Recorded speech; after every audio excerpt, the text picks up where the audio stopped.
Demikian mengenai dalil adanya keterlibatan dan atau mobilisasi pejabat atau aparat negara termasuk adanya politisasi bansos dalam proses pemilihan presiden dan wakil presiden tahun 2024, saya memiliki pendapat berbeda dengan mayoritas hakim. Sebelum menyampaikan pendapat berbeda tersebut, terlebih dahulu saya akan menjelaskan hal-hal sebagai berikut yang sebagian nanti akan saya anggap dibacakan. Bahwa para pengubah Undang-Undang Dasar 1945 pada saat melakukan perubahan telah bersepakat bulat memasukkan prinsip atau azas pemilu yang dilaksanakan secara langsung, umum, bebas, rahasia, jujur, dan adil dan dilaksanakan secara berkala sebagai bagian yang esensial untuk mewujudkan kedaulatan rakyat. Hal ini sejalan dengan semangat bangsa yang dituangkan dalam pokok-pokok reformasi pembangunan dalam rangka penyelamatan dan normalisasi kehidupan nasional sebagai haluan negara yang merupakan pernyataan kehendak rakyat untuk mewujudkan pembaruan di segala bidang pembangunan nasional termasuk bidang politik. Semangat tersebut dimaksudkan agar pelaksanaan pemilu tidak mengulang lagi kondisi yang pernah berlangsung selama masa pemerintahan sebelum reformasi. Oleh karena itu dikehendaki pemilu harus berlandaskan pada prinsip-prinsip tersebut di atas dengan menegaskan bahwa penyelenggara pemilihan harus terjamin kemandiriannya, termasuk lembaga pengawas pemilu. Video ketetapan MPR nomor 10/1998. Bahkan sejalan dengan semangat reformasi juga ditegaskan bahwa dalam rangka penyelamatan dan normalisasi kehidupan nasional penting untuk ditumbuhkan pemerintahan yang bersih sebagai pelayan masyarakat dan bertindak berdasarkan hukum dalam rangka lebih meningkatkan kredibilitas pemerintah di mata rakyat. Artinya reformasi telah meletakkan tonggak sejarah bangsa untuk bangkit dengan kesadaran baru bangsa Indonesia guna menggapai tujuan bernegara secara beradab dengan dilandasi nilai-nilai fundamental kebangsaan berdasarkan Pancasila. Untuk tujuan tersebut, demokrasi yang harus diperjuangkan adalah demokrasi konstitusional, yaitu demokrasi secara ideologis dan teologisnya bermaksud untuk memenuhi dan menjalankan kehendak konstitusi. Terlebih lagi, Konstitusi Indonesia telah memberikan jaminan perlindungan terhadap hak sipil dan politik yang di dalamnya mencakup hak pilih dalam pemilu. Bahwa sejalan dengan semangat penyelamatan kehidupan nasional yang dikehendaki bersama di era reformasi tersebut, maka untuk melaksanakan pemilu harus ditentukan standar dan persyaratan yang jelas. Dalam penyelenggaraan pemilu 2024, persyaratan tersebut diatur dalam Undang-Undang Pemilu, yaitu Undang-Undang 7 2017 sebagai aturan hukum atau aturan main atau rule of the game dalam konstitusi secara demokratis, yang pada prinsipnya menjalankan lebih lanjut kehendak UUD 1945 termasuk semangat penyelamatan dan normalisasi kehidupan nasional yang menjadi haluan negara dalam mewujudkan reformasi. Dalam konteks ini berlaku aksioma bahwa dalam sistem politik yang demokratis, demokrasi tidak mungkin diwujudkan tanpa adanya rule of law. Namun rule of law juga harus dilandasi oleh rule of ethics. Oleh karena itu, aturan main yang telah ditentukan dalam Undang-Undang Pemilu tidak boleh bias terhadap individu maupun kelompok tertentu. Tujuannya agar dalam berkontestasi dapat dicapai kondisi kesetaraan, yaitu kesetaraan dalam kontestasi pemilu sehingga masing-masing pihak dapat berpartisipasi secara penuh, terbuka, dan adil. Oleh karenanya dalam penyelenggaraan pemilu, penyelenggara pemilu, Inkasu, KPU, dan Bawaslu beserta jajarannya, aparat pemerintah serta semua pihak yang terkait harus benar-benar bersikap dan bertindak jujur. Dengan demikian setiap pemilih dalam peserta pemilu mendapatkan jaminan perlakuan yang sama serta bebas dari kecurangan pihak manapun dan dalam bentuk apapun sesuai dengan maksud pasal 22E ayat 1 UUD 1945. Tegasnya Undang-Undang Pemilu menjabarkan pasal 22E ayat 1 UUD 1945 telah mengamanatkan agar pemilu diselenggarakan berlandaskan prinsip langsung, umum, bebas, rahasia, jujur, dan adil berkala setiap 5 tahun dan seterusnya dianggap dibacakan. Konsep pemilihan jujur dan adil yang dikehendaki oleh UUD 1945 mencakup pemilu yang jujur dan adil secara prosedural dan substansial. Dengan demikian dalam penyelenggaraan pemilu, penyelenggara pemilu Inkasu, KPU, dan Bawaslu beserta jajarannya, aparat pemerintah, peserta serta semua pihak yang terkait harus bersikap dan bertindak jujur agar kontestasi pemilu benar-benar memberikan ruang jaminan berdasarkan konstitusi sehingga rakyat atau pemilu secara bebas dapat menentukan wakil-wakilnya tanpa dipengaruhi oleh kondisi apapun dan oleh siapapun. Bahwa untuk menjamin pemilu yang jujur dan adil telah ditentukan aturan main dalam Undang-Undang Pemilu beserta aturan pelaksananya yang tidak sekedar untuk memenuhi prosedur kontestasi semata, namun juga harus mampu menjamin terwujudnya demokrasi substansial yang dicirikan dengan keteraturan, yakni keteraturan hukum dan etika sehingga terdapat keseimbangan rule of law dan rule of ethics yang akan menghasilkan kesejahteraan kolektif sebagai bangsa. Dengan demikian kemanfaatan dan demokrasi bisa dinikmati bersama melalui kebebasan, keadilan, kesejahteraan, dan kerukunan. Terkait dengan persoalan etika tersebut pada era reformasi justru telah menjadi perhatian yang sangat serius yang ditandai dengan ditetapkannya ketetapan MPR nomor 6 2021 tentang etika kehidupan berbangsa. Ketetapan ini dilandasi oleh pertimbangan karena terjadinya degradasi etika kehidupan berbangsa yang pada intinya akhirnya menyebabkan terjadinya krisis multidimensi. Video konsideran menimbang huruf C dan huruf D Ketetapan MPR 6/2001. Untuk menyelamatkan dan meningkatkan mutu kehidupan bangsa Indonesia, maka dirumuskanlah pokok-pokok etika kehidupan berbangsa untuk dapat menjadi acuan, pedoman, dan panduan. Pentingnya dirumuskan etika kehidupan berbangsa tersebut bertolak dari berbagai kondisi masa lalu dan masa kini serta tantangan masa depan sehingga perlu ada acuan antara lain pada cita-cita persatuan dan kesatuan, ketahanan kemandirian yang dijiwai oleh nilai-nilai agama serta nilai-nilai luhur budaya bangsa. Terkait dengan isu etika politik dan pemerintahan, Ketetapan MPR 6/2001 telah menggarisbawahi misinya bahwa setiap pejabat dan elit politik harus bersikap jujur, amanah, sportif, siap melayani, berjiwa besar, memiliki keteladanan, rendah hati, dan siap mundur dari jabatan politik apabila terbukti melakukan kesalahan dan secara moral kebijakannya bertentangan dengan hukum dan rasa keadilan masyarakat. Video angka 2 bab 2 pokok-pokok etika kehidupan berbangsa Ketetapan MPR nomor 6/2021. Menimbang Mahkamah dalam putusan aku telah menyatakan berwenang mengadili permohonan pemohon, sekalipun termohon dan pihak terkait mengeksepsi kewenangan Mahkamah. Dalam konteks ini penting bagi saya untuk menegaskan bahwa memahami kewenangan Mahkamah dalam penyelesaian perselisihan hasil pemilihan umum tidak dapat dilihat secara parsial dengan merujuk pada pasal 24 C ayat 1 UUD 1945 dan pasal 475 Undang-Undang Pemilu dan seterusnya dianggap dibacakan. Dalam kaitan ini penting kiranya ditegaskan bahwa kewenangan Mahkamah dalam menangani PHPU Presiden dan Wakil Presiden sekalipun disebutkan dalam Konstitusi dan Undang-Undang Pemilu adalah menyelesaikan perselisihan hasil, namun bukan berarti hanya terbatas pada angka-angka statistik semata. Maka apabila Mahkamah dibatasi untuk memeriksa angka semata, justru sama artinya dengan menurunkan derajat konstitusi itu sendiri, di mana Mahkamah harus menjaga nilai-nilai konstitusi dan prinsip-prinsip demokrasi. Terlebih lagi sejak penanganan PHPU Presiden dan Wakil Presiden 2024, Mahkamah tidak pernah membatasi diri untuk memeriksa dugaan kesalahan penghitungan suara semata. Oleh karenanya perdebatan apakah Mahkamah hanya berwenang untuk memeriksa perselisihan angka saja seharusnya dapat diakhiri. Sehingga Mahkamah ke depan dapat berfokus pada memeriksa berbagai persoalan yang dapat mengaruhi hasil pemilu apabila penyelenggara pemilu, khususnya KPU dan Bawaslu, tidak menjalankan tugas dan fungsinya secara optimal, profesional, dan independen dalam mencegah dan meminimalkan terjadinya berbagai kesalahan ataupun pelanggaran di seluruh tahapan pemilu sehingga pemilu yang jujur dan adil tidak berlangsung. Dalam permohonan aku persoalannya adalah apakah penyelenggara pemilu Inkasu, KPU, dan Bawaslu telah melaksanakan kewenangannya sesuai dengan prinsip yang dijamin dalam konstitusi dan ketentuan peraturan perundang-undangan dalam pemilu Presiden dan Wakil Presiden 2024 sehingga terjamin pemilu yang jujur dan adil. Jika hal tersebut tidak dilakukan, maka lembaga yang dapat menegakkan terlanggarnya pemilu yang jujur dan adil sebagaimana dijamin oleh konstitusi adalah Mahkamah Konstitusi sebagai peradilan konstitusi. Menimbang bahwa berkenaan dengan pendapat berbeda aku, pemohon dalam permohonannya mendalilkan tidak dilaksanakannya kewenangan penyelenggara pemilu Inkasu, KPU, Bawaslu dan adanya keterlibatan atau mobilisasi pejabat atau aparat negara serta politisasi bansos. Setelah mencermati secara dalil pemohon tersebut pada pokoknya berkaitan dengan dugaan ketidaknetralan PJ Kepala Daerah dan pembagian bansos. Terhadap dalil pemohon aku, saya memberikan pendapat berbeda sebagai berikut. Pertama, berkaitan dengan persoalan ketidaknetralan PJ Kepala Daerah, perlu kiranya dipertimbangkan hal-hal sebagai berikut yang dianggap dibacakan.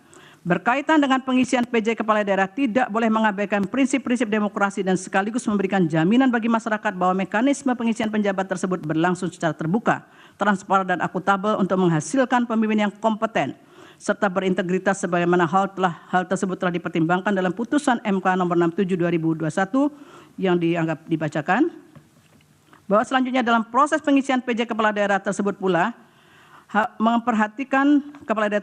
harus pula memperhatikan syarat bahwa penjabat dimaksud memiliki pemahaman yang utuh terhadap ideologi Pancasila, Negara Kesatuan Republik Indonesia serta pemahaman terhadap politik nasional yang baik sebagaimana telah ditegaskan dalam pertimbangan hukum putusan MK nomor 15 tahun 2022 dianggap dibacakan.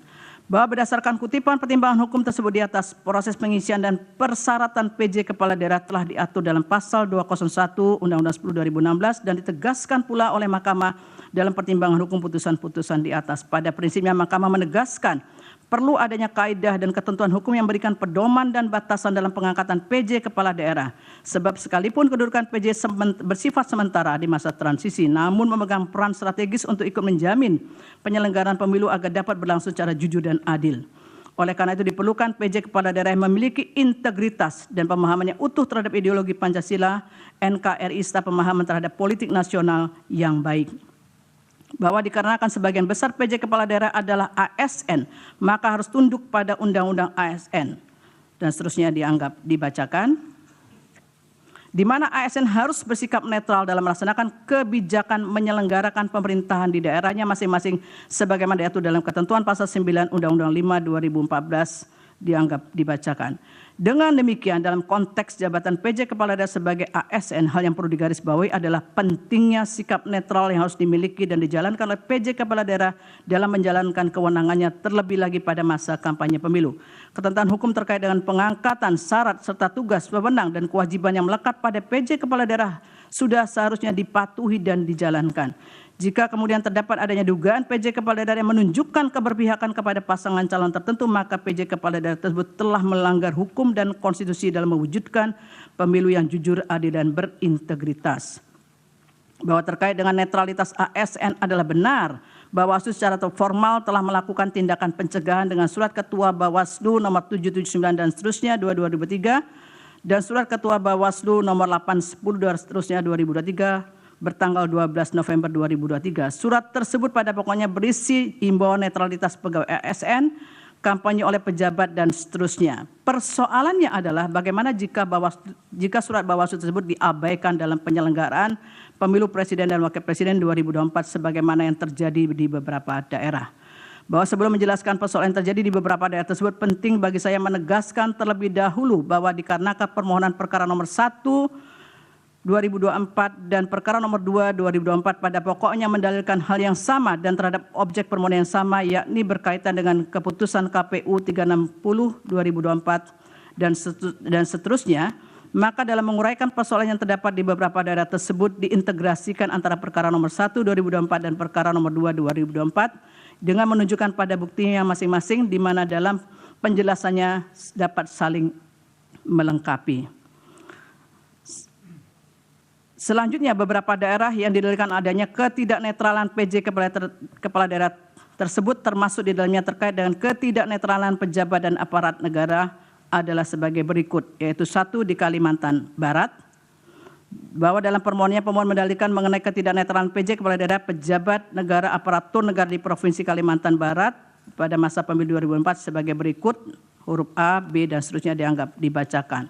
Terhadap dalil pemohon di atas, Mahkamah seharusnya juga mempertimbangkan berbagai laporan temuan Bawaslu berkenaan dengan permasalahan netralitas pejabat sebagaimana didalilkan oleh pemohon berkenaan dengan PJ Gubernur Kalimantan Barat yang dianggap tidak netral dalam masa kampanye 2024. Bawaslu dalam keterangannya memberikan penjelasan sebagai berikut, huruf A, B, dan seterusnya dibacakan. Bahwa berdasarkan hasil temuan Bawaslu di atas telah terbukti PJ Gubernur melakukan pelanggaran terhadap netralitas dalam masa pemilu 2024.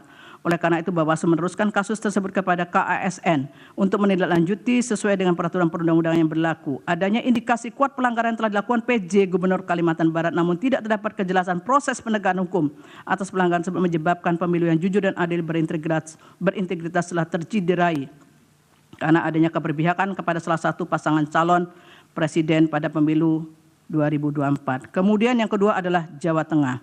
Bahwa dalam permohonannya pemohon juga mendalilkan mengenai ketidaknetralan pejabat negara PJ Kepala Daerah dan aparatur negara di Provinsi Jawa Tengah dalam masa pemilu 2024 dengan dalil-dalil sebagai berikut, huruf A, B, dan seterusnya sampai G dibacakan. Bahwa terhadap dalil pemohon di atas hanya beberapa laporan atau temuan yang ditindaklanjuti oleh Bawaslu, yaitu huruf A, B dibacakan.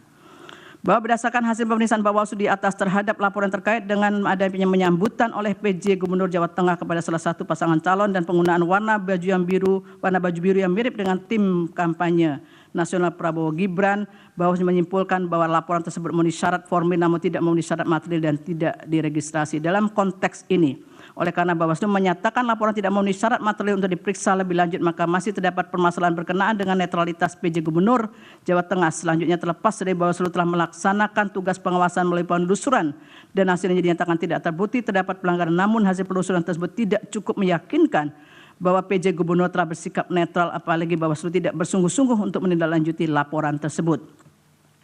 Selain itu dapat banyak bukti awal yang memberikan petunjuk adanya ketidaknetralan pejabat negara, aparat negara, dan aparatur sipil negara, serta pengerahan perangkat desa seperti adanya konsolidasi ratusan kepala desa di Kabupaten Temanggung untuk mendukung pasangan calon nomor urut 2. Kemudian terdapat kasus kekerasan politik seperti penganiayaan terhadap salah satu relawan pendukung pasangan calon. Selain itu sejumlah acara dukungan dari pejabat pemerintahan juga dilakukan terhadap salah satu pasangan calon, termasuk juga dilakukan oleh Menteri Perdagangan dan Menteri Pertanian. Seluruh kejadian ini menjadi perhatian publik yang sangat luas dalam penyelenggaraan Pemilu 2024 yang seharusnya ditindaklanjuti oleh Bawaslu sesuai dengan tugas dan wewenangnya. Namun tidak terdapat bukti yang kuat bahwa Bawaslu telah melaksanakan tugas dan wewenang secara optimal untuk menjamin terselenggaranya pemilu yang jujur dan adil. Kemudian di Sulawesi Selatan, bahwa pemohon juga mendalilkan mengenai ketidaknetralan pejabat negara dan aparatur negara di Provinsi Sulawesi Selatan dalam masa pemilu 2024 sebagai berikut, dengan dalil A, B dianggap dibacakan. Terkait dengan dalil pemohon tersebut, Bawaslu tidak memberikan keterangan yang secara utuh mengenai persoalan yang didalilkan pemohon di atas, sehingga seolah-olah tidak terdapat persoalan mengenai ketidaknetralan pejabat tersebut. Sementara Bawaslu dalam keterangannya menyampaikan hasil pemeriksaan terhadap beberapa laporan atau temuan terkait dengan netralitas pejabat di Sulawesi Selatan di masa pemilu 2024 sebagai berikut dianggap dibacakan. Bahwa berdasarkan hasil pemeriksaan Bawaslu di atas terdapat persoalan terkait pelanggaran netralitas aparat negara dalam pemilu di Sulawesi Selatan. Adanya laporan ketiga Bawaslu terkait keterlibatan PJ Gubernur Sulawesi Selatan dalam kegiatan pembagian bantuan sosial, tetapi laporan tersebut dinyatakan tidak memenuhi syarat material. Selain itu, Sekda Kabupaten Takalar Muhammad Hasbi diduga mengampanyekan pasangan calon nomor urut 2 di media sosial sehingga Bawaslu Kabupaten Takalar menerbitkan surat rekomendasi untuk ditindaklanjuti oleh KASN. Lebih lanjut terdapat dugaan pelanggaran terkait dengan pengunggahan video pemasangan APK pasangan calon dan seterusnya. Berdasarkan hasil pemeriksaan terhadap laporan atau temuan Bawaslu tersebut, terdapat keyakinan yang kuat untuk menyatakan adanya persoalan terkait dengan ketidaknetralan aparatur negara dan masa pemilu di Sulawesi Selatan. Sebaliknya tidak ada bukti yang meyakinkan bahwa Bawaslu telah menindaklanjuti laporan dan temuan yang terbukti menunjukkan adanya pelanggaran pemilu secara sungguh-sungguh sehingga menyebabkan tidak terjaminnya pemilu yang jujur dan adil. Di Sumatera Utara, bahwa dalam permohonannya pemohon mendalilkan mengenai ketidaknetralan pejabat negara, kepala daerah, dan aparatur negara dengan dalil sebagai berikut, huruf A, B, C, dan seterusnya dianggap dibacakan. Bahwa terhadap dalil pemohon di atas ternyata hanya beberapa laporan dan temuan yang ditindaklanjuti oleh Bawaslu, laporan dan tindak lanjut tersebut dianggap dibacakan. Bahwa terkait dengan hasil pemeriksaan Bawaslu di atas, dalam kasus ketidaknetralan aparat pemerintahan di Medan yang mengajak ASN memilih pasangan calon nomor urut 2 direkomendasikan untuk ditindaklanjuti oleh lembaga yang berwenang. Namun dalam kasus yang lain yang mengarahkan untuk mendukung pasangan calon nomor urut 2 serta keterlibatan Menteri BUMN dalam kampanye di Deli Serdang, Bawaslu tidak meregistrasi laporan-laporan tersebut karena menurut Bawaslu tidak memenuhi syarat material tanpa ada kejelasan. Berdasarkan hasil pemeriksaan terhadap laporan dan temuan Bawaslu tersebut, terdapat persoalan terkait dengan ketidaknetralan aparatur negara dalam masa pemilu di Sumatera Utara. Selain itu dapat pula laporan atau temuan yang tidak diregistrasi karena tidak memenuhi syarat material.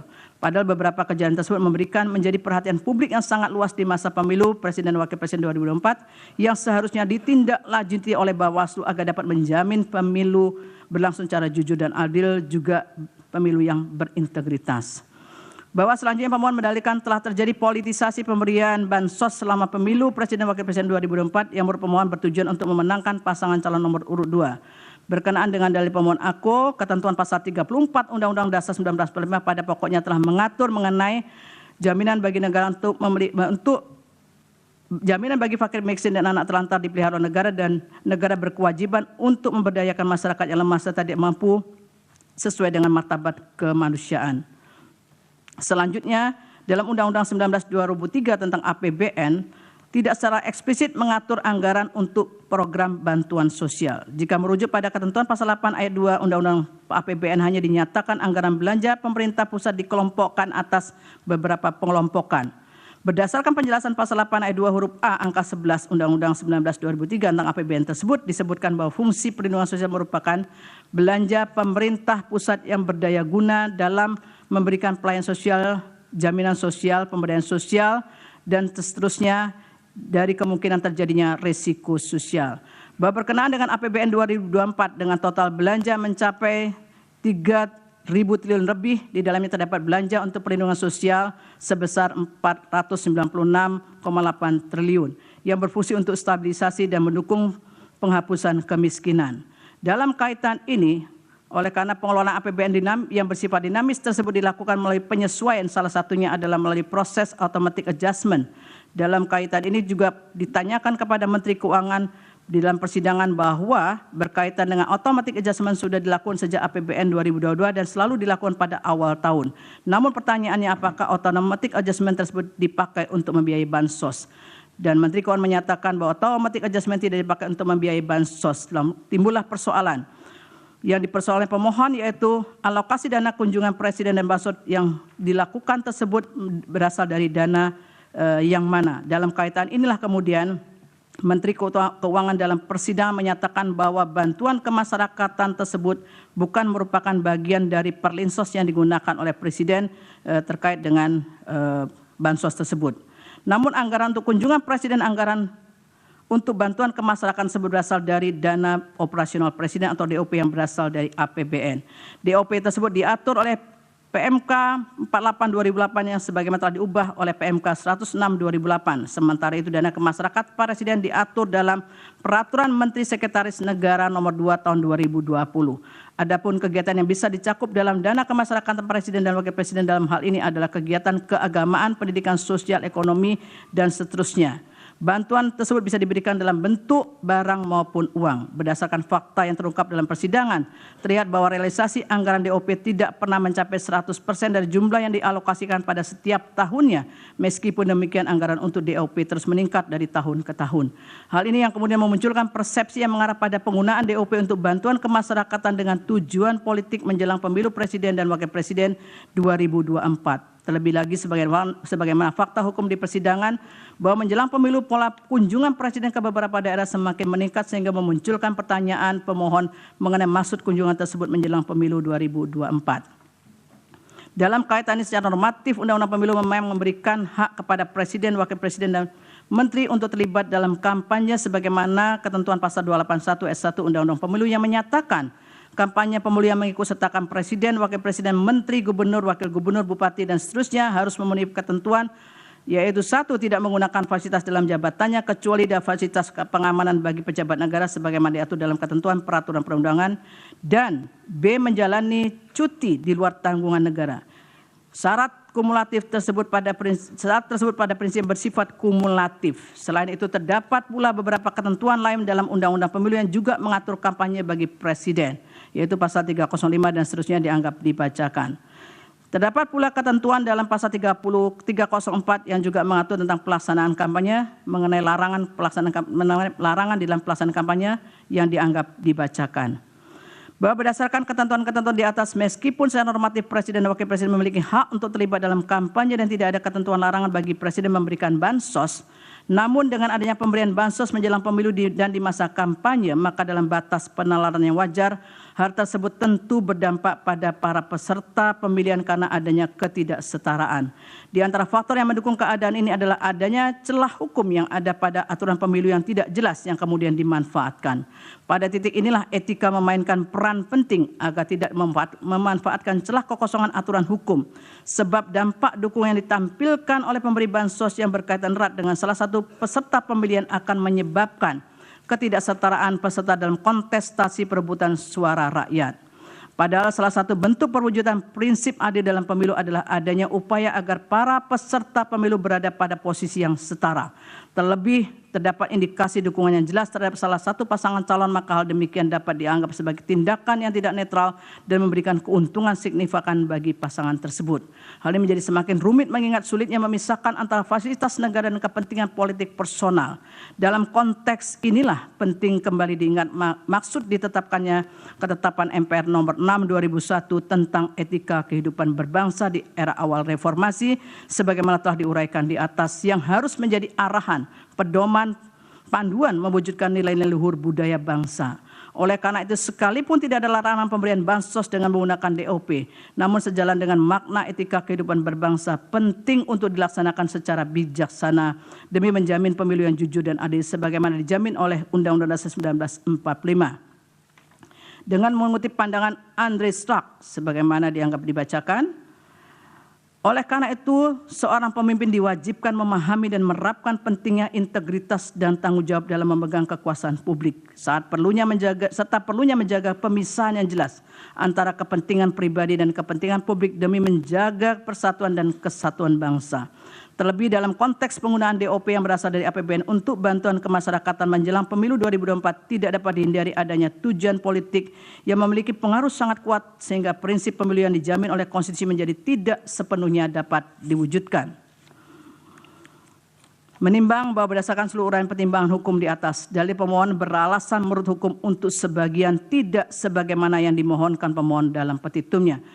Oleh karena diyakini telah terjadi ketidaknetralan pejabat yang sebagian berkelindan dengan pemberian bansos yang terjadi pada beberapa daerah yang telah dipertimbangkan di atas, maka untuk menjamin terselenggaranya pemilu yang jujur dan adil sebagaimana dijamin oleh Undang-Undang Dasar 1945, seharusnya Mahkamah memerintahkan untuk dilakukan pemungutan suara ulang untuk beberapa daerah tersebut di atas.